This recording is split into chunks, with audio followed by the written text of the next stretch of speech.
ఆదికాండము 4వ అధ్యాయము.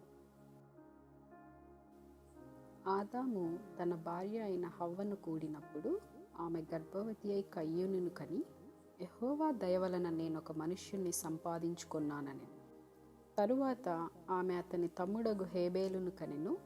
హేబేలు గొర్రెల కాపరి, కయ్యూను భూమిని సేద్యపరచువాడు. కొంతకాలమైన తరువాత కయ్యూను పొలము పంటలో కొంత యెహోవాకు అర్పణగా తెచ్చెను. హేబేలు కూడా తన మందలో తొలుచూలున పుట్టిన వాటిలో క్రొవ్విన వాటిని కొన్ని తెచ్చెను. యెహోవా హేబేలును అతని అర్పణను లక్ష్యపెట్టెను, కయ్యూనును అతని అర్పణను ఆయన లక్ష్యపెట్టలేదు. కాబట్టి కయ్యూనుకు మిక్కిలి కోపం వచ్చి అతడు తన ముఖము చిన్నబుచ్చుకొనగా, యెహోవా కయ్యూనుతో, నీకు కోపమేలా? ముఖము చిన్నబుచ్చుకొని ఉన్నావేమి? నీవు సత్క్రియ చేసిన ఎడల తలనెత్తుకొనవా? సత్క్రియ చేయని ఎడల వాకిట పాపం పొంచియుండును. నీ ఎడల దానికి వాంఛ కలుగును, నీవు దానిని ఏలుదువనెను.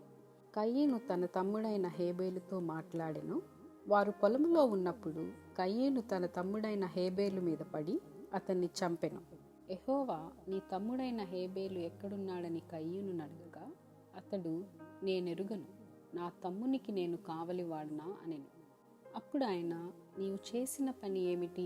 నీ తమ్ముని రక్తం యొక్క స్వరము నేలలో నుండి నాకు మొరపెట్టుచున్నది. కావున నీ తమ్ముని రక్తమును నీ చేతిలో నుండి పుచ్చుకొనుటకు నోరు తెరిచిన ఈ నేల మీద ఉండకుండా నీవు శపింపబడిన వాడవు. నీవు నేలను సేద్యపరుచున్నప్పుడు అది తన సారమును ఇక మీదట నీకియ్యదు. నీవు భూమి మీద దిగులు పడుచు దేశదిమ్మరివై ఉందువనెను. అందుకు కయ్యూను, నా దోషశిక్ష నేను భరింపలేనంత గొప్పది. నేడు ఈ ప్రదేశము నుండి నన్ను వెళ్ళగొట్టితివి. నీ సన్నిధికి రాకుండా వెలివేయబడి దిగులు పడుచు భూమి మీద దేశదిమ్మరినై ఉందును. కావున నన్ను కనుగొన్న వాడెవడో వాడు నన్ను చంపునని యెహోవాతో అనెను. అందుకు యెహోవా అతనితో, కాబట్టి ఎవడైనను కయ్యూనును చంపిన ఎడల వానికి ప్రతిదండన 7 అంతలు కలుగుననెను. మరియు ఎవడైనను కయ్యూనును కనుగొని అతనిని చంపకయుండునట్లు యెహోవా అతనికి ఒక గురుతు వేసెను. అప్పుడు కయ్యూను యెహోవా సన్నిధిలో నుండి బయలుదేరి వెళ్ళి ఏదోనుకు తూర్పు దిక్కున నోదు దేశములో కాపురముండెను.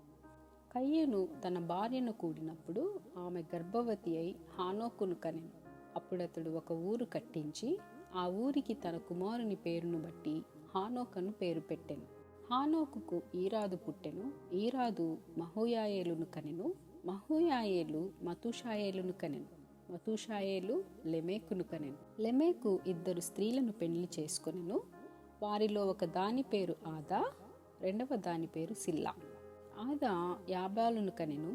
అతడు పశువులు గలవాడై గుడారములలో నివసించు వారికి మూలపురుషుడు. అతని సహోదరుని పేరు యూబాలు. ఇతడు సితారాను సానికను వాడుక చేయవారికందరికీ మూలపురుషుడు. మరియు సిల్లా తుబల్కాయీనును కనెను. అతడు పదును గల రాగి పనిముట్లన్నిటినీ ఇనుప పనిముట్లన్నిటినీ చేయువాడు. తుబల్కాయీను సహోదరి పేరు నయమా. లెమెకు తన భార్యలతో, ఓ ఆదా, ఓ సిల్లా, నా పలుకు వినుడి.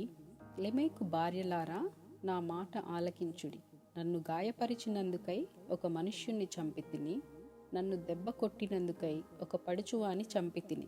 7 అంతలు ప్రతిదండన కయ్యూను కోసము వచ్చిన ఎడల లెమెకు కోసము 77 అంతలు వచ్చుననెను. ఆదాము మరలా తన భార్యను కూడినప్పుడు ఆమె కుమారుని కని, కయ్యూను చంపిన హేబేలునకు ప్రతిగా దేవుడు నాకు మరి ఒక సంతానమును నియమించిననుకొని అతనికి షేతు అను పేరు పెట్టెను. మరియు షేతునకు కూడా కుమారుడు పుట్టెను. అతనికి ఏనోష్ అని పేరు పెట్టెను. అప్పుడు యెహోవా నామమున ప్రార్థన చేయుట ఆరంభమైనది.